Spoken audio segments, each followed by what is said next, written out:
సద్దన్నం తినటం వలన ఉపయోగం ఉంటుంది అనేది ఇట్ ఈస్ ట్రూ, దాంట్లో అబద్ధమేం లేదు. ఎందుకంటే పెద్ద పేగు గురించి మనం మాట్లాడుకున్నట్లయితే పెద్ద పేగులో కొన్ని బ్యాక్టీరియా ఉంటాయి, నార్మల్ బ్యాక్టీరియా ఉంటాయి. అవి బ్యాక్టీరియా మనకు అవసరం. అన్ని బ్యాక్టీరియా అనేటువంటి మన జబ్బును కలుగజేసేవి కాదు, మనకి హెల్త్కి ఉపయోగపడేవి, మన యొక్క శరీరాన్ని ప్రొటెక్ట్ చేసే బ్యాక్టీరియా ఉంటాయి. అర్థమైందా? ఈ బ్యాక్టీరియా కనుక తక్కువ మోతాదులో ఉన్నట్లయితే పెద్ద పేగు అనేటువంటి దానికి జబ్బులు వచ్చే అవకాశం ఉంటుంది, పెద్ద పేగు జబ్బులు వచ్చే అవకాశం ఉంటుంది. ప్లస్ కాన్స్టెంట్గా కనుక ఇవన్నీ డెస్ట్రాయ్ అవుతూ ఉన్నట్లయితే పెద్ద పేగు క్యాన్సర్ కూడా వీళ్ళలో డెవలప్ అయ్యే అవకాశం ఉంటుంది. ఇది పెద్ద పేగుకు సంబంధించిన విషయం అనమాట, శరీరం మొత్తానికి సంబంధించిన విషయం కాదు.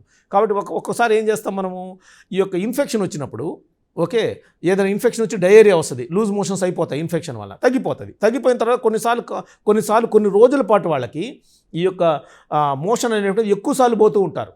ఎందుకంటే బ్యాక్టీరియా అనేది లేవు కాబట్టి వాళ్ళకి ఆ ప్రొటెక్షన్ ఉండదు. యాక్చువల్గా బ్యాక్టీరియా మళ్ళీ రావడానికి 1 నెల నుంచి 3 నెలలు టైం పడుతుంది, నార్మల్ బ్యాక్టీరియా మళ్ళీ రెస్టోర్ కావడానికి. ఆ 3 నెలల వరకు ఏదో ఒక రకమైన ఇబ్బంది పడుతూ ఉంటారు వాళ్ళు. ఒకటి. ఇంకొకటి ఏంటంటే ఈ యొక్క మనకి ఇన్ఫెక్షన్ వెంటనే తగ్గిపోతే, న్యాచురల్ కోర్స్లో తగ్గిపోతే మంచిదే. న్యాచురల్ కోర్స్ తగ్గకుండా ఇన్ఫెక్షన్కి ఓవర్ ట్రీట్మెంట్ చేసి వెంటనే తగ్గాలని యాంటీబయాటిక్స్ వాడామనుకోండి, యాంటీబయాటిక్స్ నార్మల్ బ్యాక్టీరియాని కూడా చంపేస్తాయి, ఈ యొక్క మనకి జబ్బు కలుగజేసే బ్యాక్టీరియాతో పాటు. అలాంటప్పుడు ఇదే రకమైనటువంటిది వాళ్ళు ఫేస్ చేసేటట్టు అవసరం ఉంటుంది. కాబట్టి మనకి పుల్లటి పెరుగులో కానీ పుల్లటి మజ్జిగలో కానీ లాక్టోబెసిల్లస్ అనేది ఉంటుంది. ఈ లాక్టోబెసిల్లస్ అనేటువంటిది నార్మల్గా మనకి శరీరంలో ఉండే, ఇది బ్యాక్టీరియా, శరీరంలో ఉండేటటువంటి ఈ యొక్క మేలు కలుగు చేసేటువంటి బ్యాక్టీరియా అనమాట. ఈ బ్యాక్టీరియా దీంట్లో ఉంటుంది కాబట్టి నార్మల్గా పుల్లటి పెరుగు కానీ పుల్లటి మజ్జిగ కానీ తీసుకున్నట్లయితే దానివల్ల చాలా ఉపయోగం ఉంటుంది. ఈ సద్దన్నం అనే దాంట్లో ఇంకా ఎక్కువగా ఉపయోగం ఎలా ఉంటుందంటే, సద్దన్నం ఎలా తయారు చేస్తారు, రాత్రి అన్నం తయారు చేసి దాంట్లో కొంత పెరుగు కానీ మజ్జిగేసి ఎక్కువ నీళ్లు పోస్తారు. ఎక్కువ నీళ్లు పోసినప్పుడు దాంట్లో బ్యాక్టీరియా ఎక్కువ ప్రొలిఫరేట్ అవుతుంది. పెరుగు కలిపి పెట్టామనుకోండి, కొంతవరకు మనకి ఉదయం కల్లా కొంత బ్యాక్టీరియా తయారవుతాయి.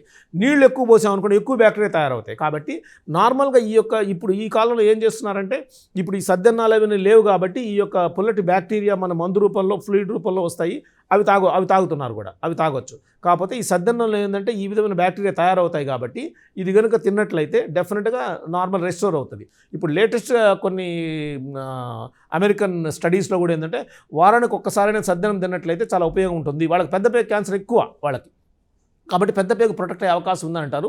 రోజు సద్దన్నం తిన్నా నష్టమేం లేదు. కాబట్టి సద్దన్నం ఒకటి తింటే ఉపయోగం లేదు, దాంట్లో ఓన్లీ మనకి ఎక్కువ న్యూట్రిషన్స్ ఎక్కువ ఉండదు. ఫర్ ఎగ్జాంపుల్ దాంట్లో ఏం ప్రోటీన్స్ ఉండవు, దాంట్లో ఏం ఫ్యాట్స్ ఉండవు.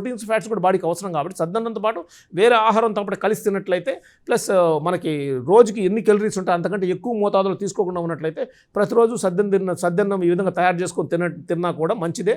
దీనివల్ల ఏ విధంగా ఉపయోగం లేదు, లాభమే, నష్టమైతే ఏం లేదు. సద్దన్నం తినడం వల్ల ఏ విధమైన ప్రాబ్లం ఉండదు.